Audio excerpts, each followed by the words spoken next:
7번부터, 자, 무한급수 7번부터 다시 한번 풀어보도록 하겠습니다. 자, 다음 급수 중 수렴하는 것을 있는 대로 골라라인데, 1번 같은 경우도 이렇게 이제 급수 형태예요. 그죠? 급수인데, 자, AN을 잡아보세요. AN을 잡아보면, 지금 여기 있는 2하고 마이너스 2, 또 2하고 마이너스 2, 이런 것들이 이제 그 수열이죠.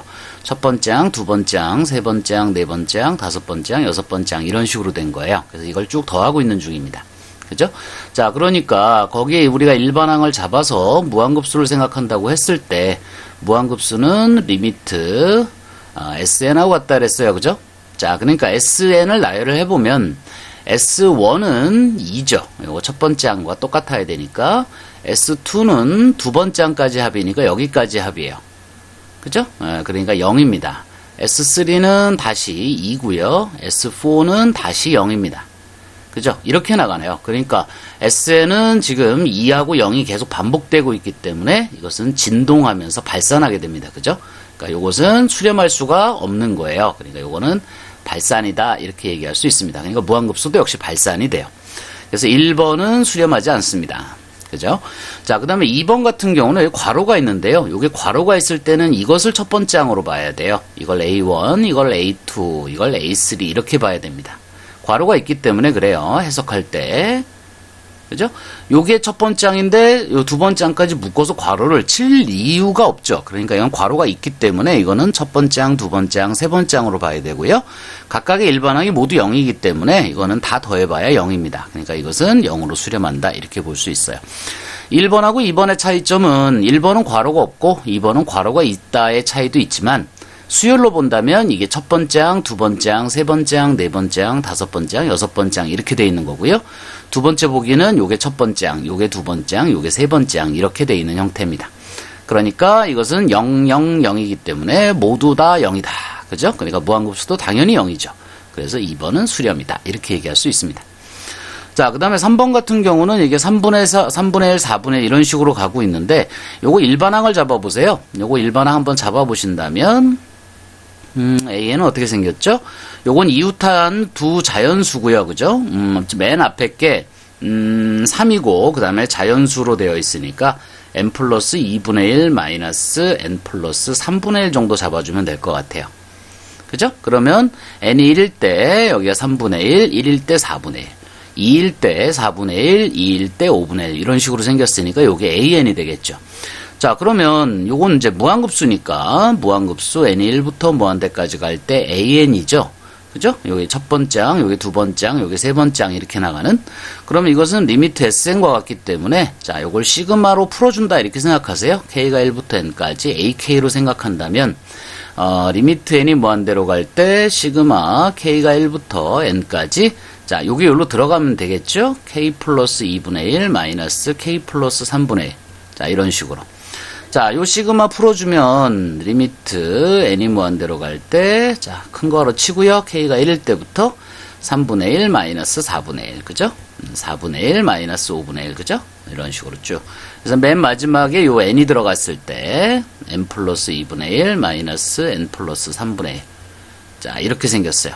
자, 지워질 때는 이렇게 이웃하게 지워지니까 요거까지 지워지고요. 자, 극한은 리미트 n이 무한대로 갈 때 3분의 1 마이너스 n 플러스 3분의 1이 되고 n이 무한대로 가니까 뒤에 게 0으로 가죠. 그래서 이것은 3분의 1로 수렴이 됩니다. 자, 그래서 수렴하는 것을 골라라. 그럼 2번, 3번이 자, 수렴이다 이렇게 얘기할 수 있겠네요. 자, 그 다음에 8번도 마찬가지로 다음 보기의 급수 중 수렴하는 것을 있는 대로 골라라인데 자, 수렴 판정하는 방법이에요. 자, 그런데 요거 선생님 수업했던 내용 중에 조화급수라는 거 한번 찾아보면 조화급수 판정에 대해서 선생님이 녹음해 놓은 게 있어요. 그죠? 요걸 이제 들여다보면 이 안에 무슨 내용이 있느냐면 n이 1부터 무한대까지 갈 때 n분의 1에 대한 무한급수하고 n이 1부터 무한대까지 갈 때 n제곱분의 1에 대한 무한급수에 대한 요 차이를 설명을 해 놨어요. 결론적으로 얘기하면 요건 발산이고요. 그 다음에 요건 수렴이 됩니다. 그죠? 자, 그 다음에 선생님이 무슨 얘기를 했었냐면 이렇게 분수꼴의 조화급수에서는 위의 차수와 아래 차수를 비교해서 그 차수가 1보다 크다. 그죠? 1보다 크다. 1초과죠. 1보다 큰 차이만 나면 무조건 수렴이라 그랬어요. 여긴 1이기 때문에 지금 분자는 0차거든요. 분모가 1차면 발산이지만 1보다 큰 2차면 이건 무조건 수렴이다. 이렇게 얘기를 했어요. 자, 이거를 정리해 본다면 n이 1부터 무한대까지 가는 상태에서 n에 대한 차수가 여기가 m차고 여기가 n차의 다항식이라고 했을 때 n에 대한 그죠? 그때 n-n 위에서 아래 걸 뺀 것이 1보다 크면 이건 무조건 수렴이다. 이 얘기거든요. 그러니까 이런 급수 판정할 때 차수만 여러분이 비교해 보시면 돼요. 자, 요거 1차죠? 요것도 1차입니다. 그죠? 그러니까 이걸 빼면 0이기 때문에 1보다 크지 못해요. 그래서 이건 발산이 되고요. 자, 위에는 0차에 해당되고요. 분모는 2차에 해당돼서 빼보면 2죠. 1보다 크기 때문에 무조건 수렴. 자, 여기도 0차고요. 그죠? 여기는 차수가 얼마예요? 2분의 1차네요. 그죠? 루트가 있기 때문에. 그죠? 요것도 빼보면 2분의 1, 1보다 크지 못하기 때문에 이것도 발산이 됩니다. 자, 이렇게 판정하면 좀 쉽게 여러분이 판정이 가능하겠죠? 자, 그 다음에 문제 9번. 자, 다음 급수가 수렴할 때. 그죠? 자, 급수가 수렴할 때 그러면 떠오르는 게 뭐가 있어요? 자, 무한급수 n이 1부터 무한대까지 갈 때, 자, 이 무한급수가 수렴하면 반드시 일반항의 극한은 뭐다? 자, 기억하시나요? 이거 참인명제라고 얘기했는데, 그죠? 무조건 0이다 그랬어요. 그죠? 그러니까 요 급수에서 일반항이 바로 요 놈입니다. 그죠? an-e가 일반항이에요. 그러니까 이것을 급수로 표현해 본다면 n이 1부터 무한대까지 갈 때 an-e 자, 요러한 무한급수를 얘기하게 되고요. 자, 이것이 수렴한다고 했기 때문에 반드시 리미트 n이 무한대로 갈 때 an-e는 0으로 가야 돼요. 자, an-e가 0으로 가야 된다는 것은 리미트 n이 무한대로 갈 때 an이 어디로 간다? 2로 간다는 뜻이 되겠죠? 그죠? 그래서 an이 2로 가니까 3an-e는 an이 2로 가니까 3 곱하기 2 마이너스 3으로 수렴을 하게 돼서 3으로 수렴한다. 이렇게 얘기할 수 있습니다. 자, 그 다음에 10번이요. 다음 보기 중 옳은 것만을 있는 대로 골라라. 자, 무한급수가 수렴한다. 자, 무한급수가 수렴한다 그랬어요. 그죠? 그렇다면 일반항의 극한은 뭐다? 0이다. 그죠? 일반항의 극한은 0이다. 이게 참인명제라 그랬죠? 그러니까 얘가 0으로 간다는 얘기예요. 그렇다면 an-3분의 1은 어디로 갈까요? 이게 0으로 간다면 3분의 1로 마이너스 3분의 1로 가겠죠. 이게 0으로 가니까.